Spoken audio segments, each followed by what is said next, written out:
The story begins with Haruka hiding from a group of goblins. However, he accidentally steps on a twig, giving away his position. Despite this, he confidently leads the goblins into a trap, pleased with how well he's been surviving alone in this new world. Haruka has always been a loner, preferring books over people. In his classroom, there were clear social cliques: popular girls, the class rep, nerds, and other outcasts. Haruka, however, stayed out of it all. He didn't care for his classmates and was content with his isolation. One day, a magic circle appeared, much like the ones he'd read about in manga. While everyone panicked, Haruka tried to escape through an air vent, but the magic circle followed him. Eventually, he found himself in a mysterious white void, where an old man, presumably a god, explained that his classmates had already been transported to another world.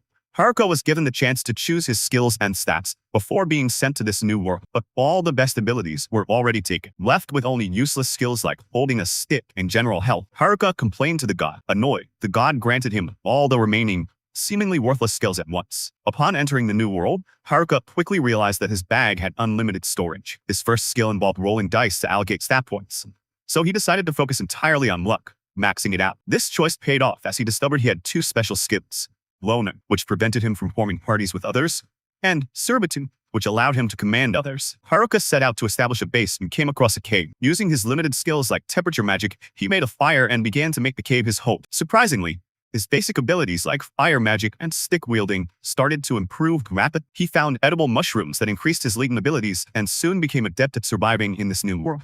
His first encounter with monsters came in the form of two goblins. Though nervous at first, Haruka used his skills and strategy to defeat them.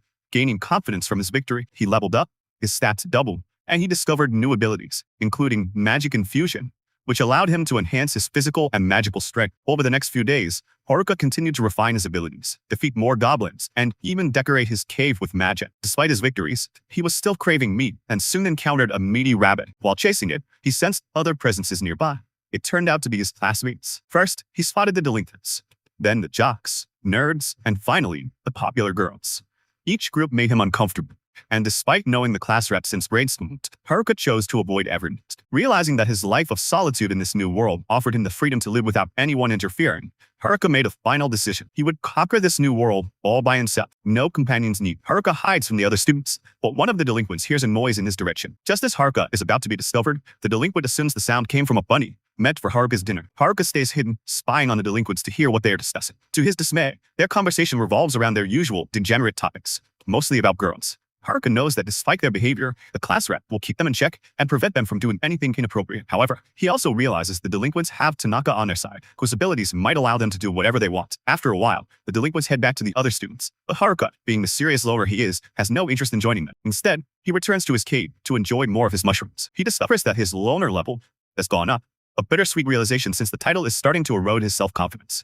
Haruka is still only at level 3. On the 7th day, Haruka wakes up to the sounds of fighting. He finds the nerds engaged in battle and briefly wonders if he should step in to help. Using his appraisal skill, he is shocked to realize that the nerds don't need his help at all. This situation reminds him of his old life, where he was surrounded by top athletes, ace students, and even children of celebrities, constantly wondering how he ended up among them. Deciding that the nerds can handle themselves, Haruka notices some small monsters sneaking up behind them. Remembering the times he was on friendly terms with the nerds, he decides to help them out. After the fight, the nerds thank him, and Haruka invites them to check out his cave. The nerds are amazed at how impressive it is, and Haruka explains that he recently learned Earth Magic and used it to make his cave secure and cozy. When they ask if he did all of this alone, Haruka simply points out that he's always alone. Curious, Haruka asks why the nerds aren't with the rest of the students, and he is shocked by their response.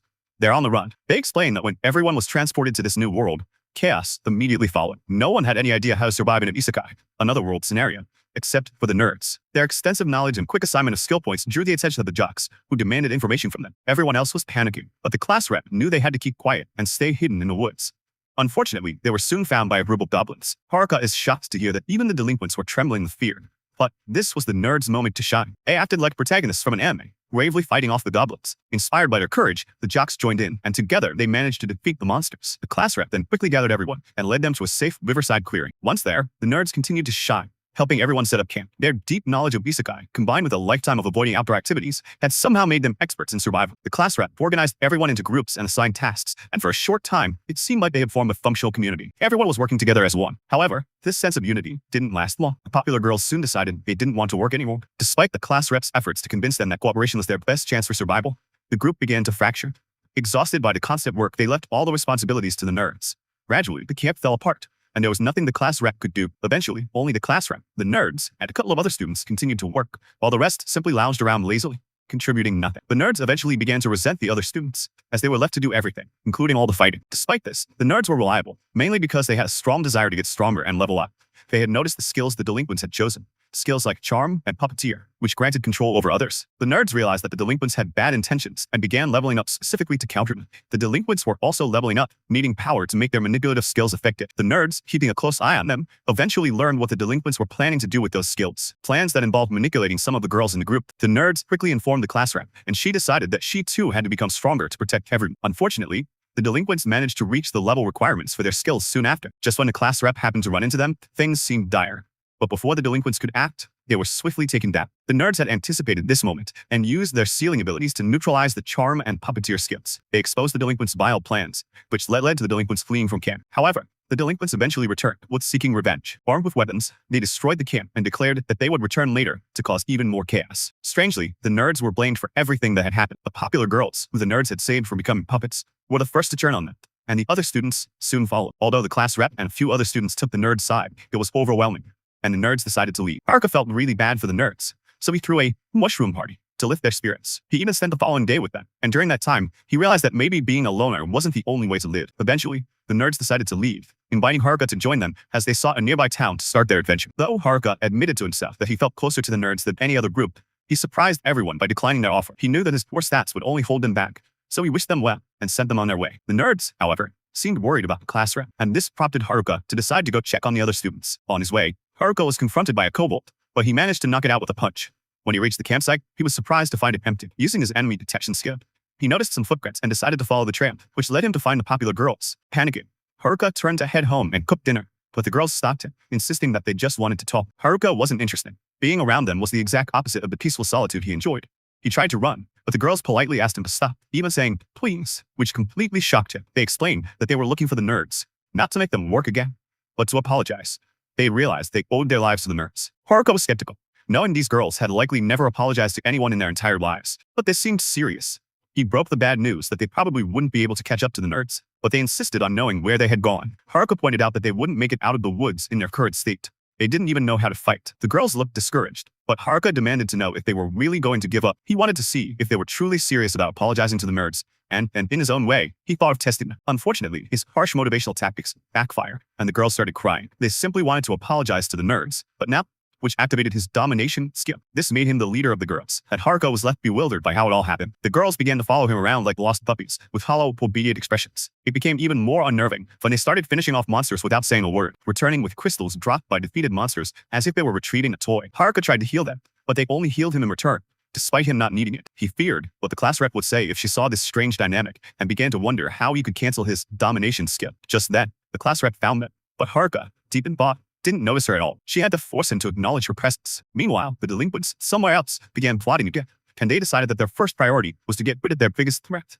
Haruka is startled when the class rep screams, but she quickly reminds him that they've been friends since grades. She's accompanied by the other groups, though the class rep is more concerned about what happened to the popular girls. Haruka doesn't know how to explain that the girls have fallen under his control.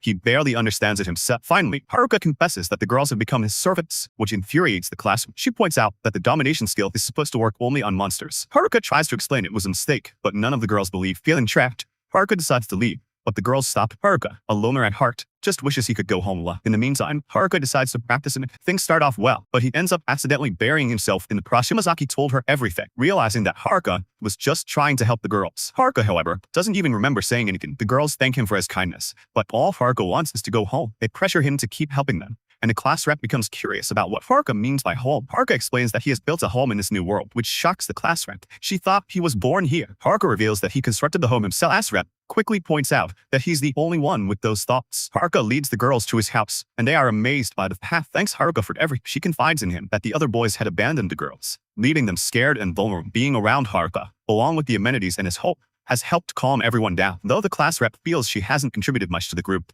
Haruka reassures her, pointing out that while she might not have done as much as the nerds, she still played an important role. He explains that the nerds spent their entire lives preparing for this situation by playing games like World of Warcraft, which makes the class rep feel better. As the class rep joins the other girls for the night, Haruka realizes he has a home, food, and the ability to defeat monsters. That makes him even weirder than the nerds. The class rep goes to sleep, But Haruka knows he won't be getting any rest tonight. The next morning, Haruka is woken up by one of the girls who tells him that breakfast is ready. Though he just wants to sleep a little longer, she insists. Haruka, still half asleep, is surprised to find that she's made fish for breakfast.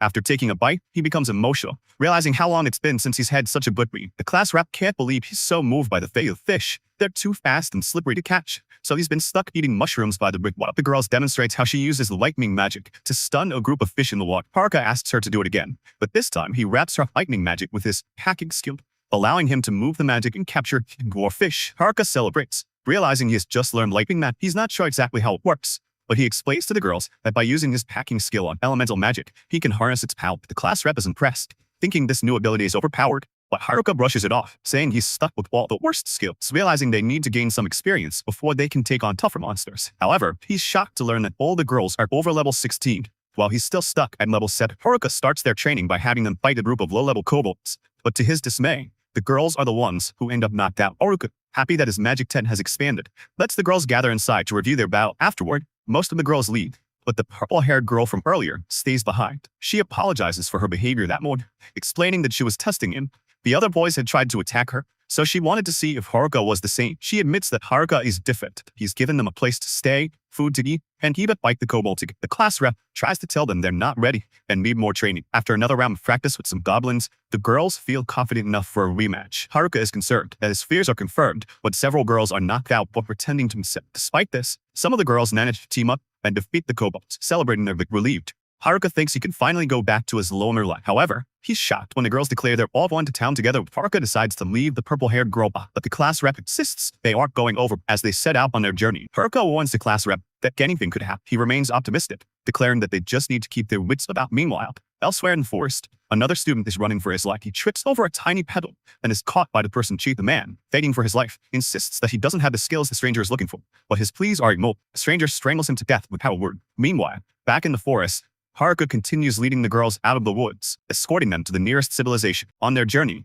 they encounter a massive level 11 orc. Haruka tells the girls to stand back and observe his fight to learn from him. With that, he charges forward, wielding only a tiny stick, while the orc swings its enormous club down. He recalls the nerds telling him that orcs have high physical defense and can only be defeated with magic. Scrolling through his status screen, Haruka discovers a powerful spell known as Grand Magic. The girls look at Haruka suspiciously, since the orc wasn't supposed to be vulnerable to physical attacks. That night, they camp outside, while Haruka uses earth magic to set traps for their safety. He detects a group of humans approaching, worried they might be the delinquents. Haruka is relieved to find that it's only the dumb jocks. The class rep, curious, eavesdrops as Haruka confronts them. The jocks explain that they weren't following the girls, but came to warn Haruka about a dangerous skill called hijack, which allows the user to steal other people's skills and abilities.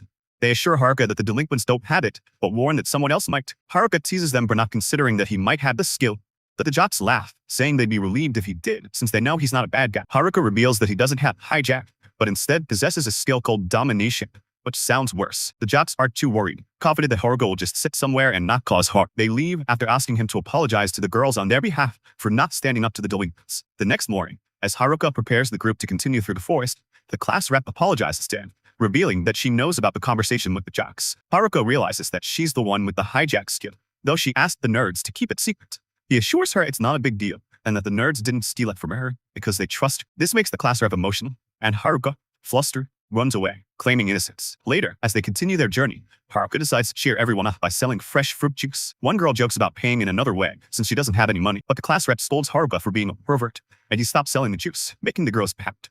They eventually reach a river where Haruka scouts ahead, using physical enhancement and weight magic to lighten himself. He gets a good view of the forest from above, but crashes to the ground after realizing he doesn't know how to land safe. Back at camp, the class rep scolds Haruka for being reckless, but he smooths things over by offering fresh fruit. The next day, they encounter a party of NPCs from this world being attacked by monsters. The class rep insists on helping them, despite Haruka's warning that the NPCs could be dangerous. Reluctantly, Haruka agrees and uses his magic to launch himself toward the NPCs. However, as he flies, he realizes the class rep is hanging onto his cloak, having been caught up in his wind mat. They crash down on the monsters, inadvertently saving the NPCs. The NPCs introduce themselves as Bofar and Gage, thanking Haruka for the rescue. They explain they're merchants who picked up an adventurer's quest to fend off monsters attacking the route. Afterward, Haruka cooks some of his bush mushrooms, and the NPCs reveal that they're quite valuable, much to Haruka's jealousy. The class rep keeps Haruka in line, preventing him from becoming a villain, and the group follows the NPCs to a town called Tamui. The girls rush toward it, excited, while in the background, we see the delinquents leveling up and plotting revenge. They planned to regain their puppetry and mesmerize skills first, while the jocks secretly observed, worried about their next. Haru couldn't help but smile as he watched the girls excitedly explore the new city. For a moment, Haru wondered if he should leave since his job seemed done. Thankfully, the class rep was there to maintain order. Frustrated by the chaos, she yelled at Haru to help her manage the flock of bumbling idiots, as she put it. Haru chuckled, thinking she was exaggerated. But when she blew her whistle, the girls immediately gathered around her like a team of disciplined soldiers. Haru was impressed. He had never realized the class rep held so much authority. Feeling reassured that the girls were in capable hands, he leaned back to relax, until the class rep turned to him with a glare, making it clear he wasn't off the hook just yet. First, they'd visit the Adventurers Guild to trade their loot, then use the money to register with the guild. The class rep shot him a sharp look before ushering everyone toward the guild. When they arrived, Oft explained that the guild master wanted to see him. To this surprise, the guild master's demeanor shifted instantly. Shaking Haru's hand enthusiastically, he thanked him for saving Oft's party, admitting they wouldn't have survived without it. Haru left the meeting dazed but relieved. Downstairs, Haru approached the reception desk to trade the emerald crystals he had collected. When Haru poured out a massive sack of crystals, unfortunately, the guild didn't have the manpower to appraise or the funds to pay for such a large haul immediately. To his surprise, the girls had already registered with the guild. The adventurers were shocked to learn most of them were already level 30, far surpassing expectations. Haru grinned knowing he had trained them well enough to take on level 40 adventurers if needed. The class rep insisted Haru register too, though he had no plans to become an adventurer. Seeing an opportunity to impress the girls, he stepped into the registration room. A blonde receptionist checked his stats, only to burst out laughing. "You're not even level 10, she sneered. "You can't register without party, and you'll need to reach level 20 to even think about adventuring solo." The class rep, feeling sorry for him, quickly cheered him up, and they all headed to their hotel. That night, everyone enjoyed proper beds for the first time in ages. While the others slept soundly, Haru lay awake, missing the familiarity of the forest. The next morning, Haru returned to the guild to collect his payment. However, the receptionist and her superiors apologized profusely. They didn't have enough money to pay him for all his emeralds. He offered to pay in installments instead. Gap, ever the true friend, pulls Haru aside and advises him to ditch the freeloaders. "You need to get some real fun, my man," he whispers conspiratorially, winking as he hints at a certain shot. Haru's interest is piqued. Having endured a painfully disciplined no-nut November streak for 23 grueling days, his imagination runs wild. Despite the class rep's protests, Haru follows Gap into the city, drooling at the thought of what awaits. His excitement turns to disappointment when Gap leads him to a worn-down shop on a quiet street. The shop is a treasure trove of unique items, from enchanted armors to mystical weapons. Enthralled, Haru goes on a shopping spree, loading his cart with everything that catches his eye. Just as he thinks he's found it all, his gaze falls on a peculiar necklace. "What does this do?" Haru asks the eccentric shopkeeper. "It fuses items into one," the shopkeeper replies, their tone tinged with both pride and warning. Haru's curiosity gets the better of him, and he fiddles with the necklace despite the shopkeeper's protests. In a moment of clumsiness, he accidentally activates the item, fusing all the gear in his cart. The shopkeeper shrieks in horror, revealing that the combined items are worth over 660,000 zenizens. Haru is dumbstruck, barely able to process the number. Gap tries to negotiate, but the class rep intervenes, apologizing profusely while admitting they only had 50,000 on them.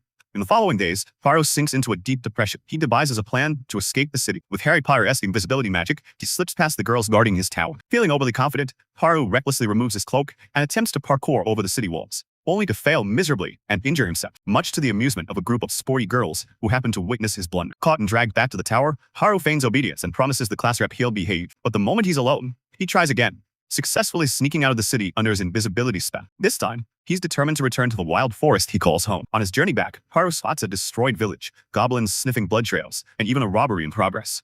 Though tempted to intervene, he reasons that these incidents are part of this world's harsh reality and continues on his way. However, when one of the robbers hurls a spear at him, Haru retaliates. He easily defeats them, but his victory attracts the attention of a noble girl named Mary. She introduces herself, thanks him profusely for his help, and begs him to escort her safely to her destination, offering a reward in return. Enticed by Mary's promises, Haru reluctantly agrees. Hera had been eager to return to the forest, but the last part of the journey convinced him to stay and assist. Inside the carriage, Mariel asked him where he was from. He explained that he came from a horrible place, a city with a terrible guild, where visitors weren't even allowed to leave whenever they wanted. To make matters worse, the carriage was headed back to Omu, the very city he wanted to avoid. She claimed that it wasn't fair for him to act so upset when she had dressed up for him. Hera responded cynically, insisting that he wasn't trying to escape, just waiting outside, though Mariel already knew better. Frustrated, she dragged him to a grand feast, forcing him to stay and indulge in the lavish food. Later, she asked the maid to bring a cash reward for saving her, handing him an official identity card that would allow him to come and go from the city freely. In exchange, she only asked that he remember the city's name. Hera, however, was more focused on the consistency of the pudding than the noble's request. Embarrassed, Mariel softly complained that she had gone to so much trouble to make him stay, but Hera simply shrugged it off. When he left later to return to the inn where his group was, the class representative was curious about why he had been invited to the Lord's mansion. Hera pretended he didn't know the reason, hoping the topic would be dropped. However, the class representative insisted that he couldn't leave the city. Hera, cynical as always, agreed, but secretly planned his next escape. That night, after everyone left, Hera quickly donned his invisibility cloak and prepared to leave. For his 8, He also wrote a letter to the class representative, assuring her that he was going to check on the athletes in the forest and asking them to continue leveling up in his absence. He now had no intention of looking out for anyone else, not even if a carriage was attacked on his way. He was headed straight to the forest, where he felt at home once again. As he ventured deeper into the woods, he realized something was off. He found a blood stain on a rock, and soon discovered the trail of blood leading further into the forest. Following the trail, he found the athletes severely injured, lying on a rock. Relieved that they were alive, Hera quickly used his mushroom healing potions to stabilize them. The athlete leader, Kazak, regained consciousness and asked about the gurus. Hera reassured him that they were safe in the city. Kazak, grateful for Hera's help, acknowledged that they were the best athletes the class could need. However, as night fell, Hera learned that all the bullies were dead and the nerds had disappeared. The mysterious swordsman had killed them, taking all their weapons with him. Kazak believed this swordsman was after the class representative because of her rare ability to steal abilities upon killing, a skill that made her highly sought after. Hera, though, was troubled. Only he and the nerds knew of the class representative's skill, but the athletes seemed to assume it was common knowledge. The mysterious swordsman had been asking about her, and Hera realized that this was no coincidence. The swordsman must have targeted her, and now Hera had to stop him. With this in mind, Hera decided to help, but he made it clear that he wouldn't work with the athletes. Instead, he would take on the swordsman alone, leaving the athletes to return to the city and join the girls. However, he knew the athletes were in danger, and if they were killed, no one would be left to protect the women. As the athletes left, Hera prepared for his confrontation with the swordsman. While the girls searched for Hera around Omu, he continued to train, hoping to level up enough to face his formidable foe. Along the way, he defeated some goblins, but it wasn't enough to prepare him for the swordsman. Then, fate smiled upon him when he encountered the Goblin King, a formidable monster that could grant him the experience he needed. After a fierce battle, Hera defeated the goblin with a combination of magic and agility. But just as he thought it was over, the Goblin Emperor appeared, a level 50 creature far stronger than anything he had faced before. Hera knew he couldn't face the goblin head-on, so he used the same tactic again, mixing his spells into one powerful attack. The Goblin Emperor seemed unaffected and retaliated, dealing a vicious blow to Hera's face. As he struggled to stay alive, Hera remembered that his friends depended on him. Summoning his last ounce of strength, he launched the final attack, defeating the monster. Exhausted, Hera returned to his cave as the sun began to rise, celebrating his ascent to level 11. He checked the new skills he had acquired, including a unique ability to combine different magic spells into one seamless attack. Just then, someone approached his dwelling. Hera lowered his hood, revealing himself to be Tanaka, the boy who had supposedly been bullied by the delinquents but had been scheming all along. Meanwhile, back in Omu, the girls returned to find the athletes at the city wall. Kazak explained that Hera had stayed behind to confront the mysterious swordsman. As Tanaka entered Hera's cave, he revealed that he had infiltrated the bullies and used them to separate the entire class. He had orchestrated the entire situation, but now his focus was on obtaining the class representative's power. Furious, Hera confronted Tanaka, demanding to know what had happened to the other members of the group. Tanaka coldly revealed that they were all dead. He then stopped the small talk, eager to reach the class representative and her overpowered ability. Hera, seeing through his plan, raised his weapon, determined to stop Tanaka before he could do any more damage. Tanaka, with a smug grin, lifted rocks from the ground, creating a cloud of dust to show off his power. The battle was about to begin. "Chill out, will you? What's that smelly stick supposed to do? Poke me to death?" he sneered. With that, Tanaka unleashed his full power. Rocks rose from the ground and shot toward Haru, who narrowly dodged them. Tanaka activated his unique skill, Tweak. Tanaka looked genuinely impressed. "You're better than I thought. So tell me, when did you start suspecting me?" "From the beginning," Haru replied. "You were too smart to just hang out with the delinquents. I figured there had to be a reason." Tanaka laughed. "Clever. You're right. As soon as we were teleported, I planned this. I couldn't get the hijack skill, so I picked Tweak. It was enough to manipulate those idiots into doing whatever I wanted. And now, here we are." He snapped his fingers, binding Haru's foot with a vine, then hurled a blazing fire spell at him. Haru braced himself, but instead of burning, the flames were absorbed by his staff. The herb infused in it nullified the attack. Tanaka's eyes widened in disbelief. Haru seized the moment to counterattack, but Tanaka had been feigning surprise. A gleaming sword appeared in his hand, seemingly out of nowhere, and he blocked Haru's strike effortlessly. "Let's see how you handle my arsenal," Tanaka sneered, summoning an array of weapons. Each time he attacked, he switched to a different weapon, keeping Haru on the defensive. A devastating strike sent Haru flying across a riverbank. Haru groaned, his body battered and exhausted. "How can you use so many weapons and abilities at once?" he muttered. Tanaka strutted toward him. "Give up already. You can't win." Haru forced himself to his feet. "It's the copycat skill, isn't it? You've been copying everyone's abilities." Tanaka's grin turned feral. "Correct. When I get the class rep's hijack skill, I'll copy even more. Everyone will fall before me." Despite the mounting danger, Haru smirked. "I figured out your weakness." Tanaka froze. "What did you say? You could only use a copied skill 3 times, can't you?" The statement hit Tanaka like a hammer. His composure cracked, and his attacks became wild and desperate. Haru, now on the offensive, dodged his erratic strikes. "You wasted your skills on purpose, didn't you?" Tanaka growled. "Yep." Enraged, Tanaka activated a new skill, Instant Death. A dark aura enveloped him as he fired the spell at Haru. The lone wanderer collapsed to the ground, motionless. Tanaka laughed triumphantly, stomping on Haru's head. "Pathetic. You thought you could beat me?" As he turned to leave, A voice called out. Leaving so soon? Tanaka whipped around, his jaw dropping as Haru stood up, alive and well. How? General help, Haru replied casually. It makes me resistant to status effects, including instant death. Oh, and I maxed out my luck stat, so your spell didn't stand a chance. Tanaka's face twisted with rage. Then why did you collapse? An act. Pretty convincing, huh? Tanaka screamed in frustration, unleashing a flurry of attacks. Haru dodged each one, his movements almost instinctive. Your tricks won't work anymore, Haru said, countering with a devastating kick. Desperate, Tanaka summoned his ultimate weapon, a dagger that allowed him to vanish and reappear mid-strike. Haru narrowly evaded the attack, realizing too late that it was a decoy. Tanaka emerged from behind a boulder, charging up another instant death spell. The spell struck Haru, but he stood his ground, smirking. You're out of tricks. Enraged, Tanaka attacked recklessly, but Haru used his final skill, Gambit, delivering an unavoidable blow that knocked Tanaka unconscious. Haru staggered, the toll of the battle finally catching up to him. As he fell to his knees, the nerds appeared, catching him just in time. You're late, Haru muttered. They smiled sheepishly. We saw the athletes and rushed here. Good thing we did. Back in the city, the girls showered Haru with gratitude and scolded. The class rep hugged him tightly. Don't ever scare us like that again, she said. Thanks for watching this recap.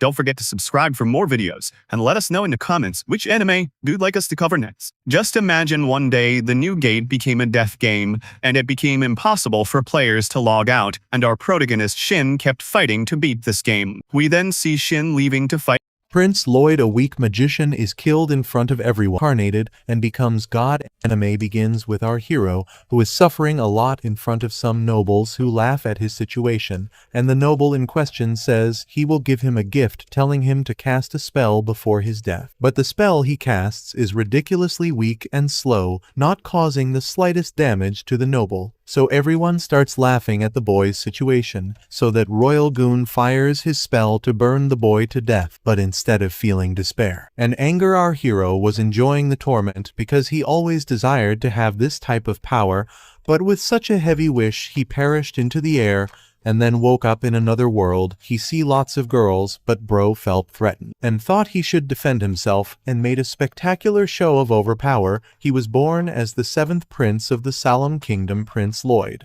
so the whole capital celebrate, while the maids in charge of him felt their lives flashing out. Then a few years passed out and Lloyd grows up. The kingdom was peaceful and prosperous, but the maids were having a hard time finding their little troublemaker. He looks like a girl. But Lloyd told the old man to stay silent and pretend they never saw him. The old dude wanted to take Lloyd for hunting, but he had already slipped out of there. But one of them asked if it was important to gain connection with the youngest, who has the smallest chance of getting the crown.